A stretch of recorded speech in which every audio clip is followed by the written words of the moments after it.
মেদিনীপুর জেলার নিউ দীঘার holiday home ঘাটে শুক্রবার সকালে মৃত ডলফিন উদ্ধার ঘিরে চাঞ্চল্য ছড়ালো। স্থানীয় বাসিন্দাদের মারফত খবর পেয়ে দীঘার বন দপ্তরের কর্মীরা ওই ডলফিনটিকে উদ্ধার করে। বন দপ্তর সূত্রে জানা যায়, মৃত ডলফিনের ময়নাতদন্ত হবে, তারপর বালিতে পুঁতে দেওয়া হবে। বন দপ্তরের প্রাথমিক অনুমান, ডলফিনটি দলছুট হয়ে কোনো কারণে আঘাতপ্রাপ্ত হয়ে মৃত্যুবরণ করেছে।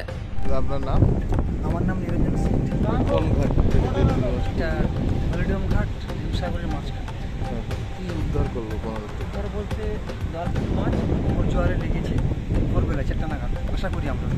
তবে দলছুট হয়ে গেছে, মাথায় প্রচুর পরিমাণে একটা আঘাত পেয়েছে, মাছটা মারা গেছে আর কি।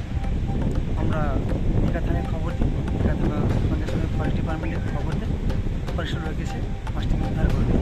কত বড় ছিল মাছটা? বড় ছিল মোটামুটি 70-80 কিলো মাছটা হবে। কি কারণে মৃত্যু হয়েছে বলে মনে করছেন আপনারা? স্থানীয় মাথায় একটা চোট লেগেছে, চোট লাগার চোট লাগার কারণে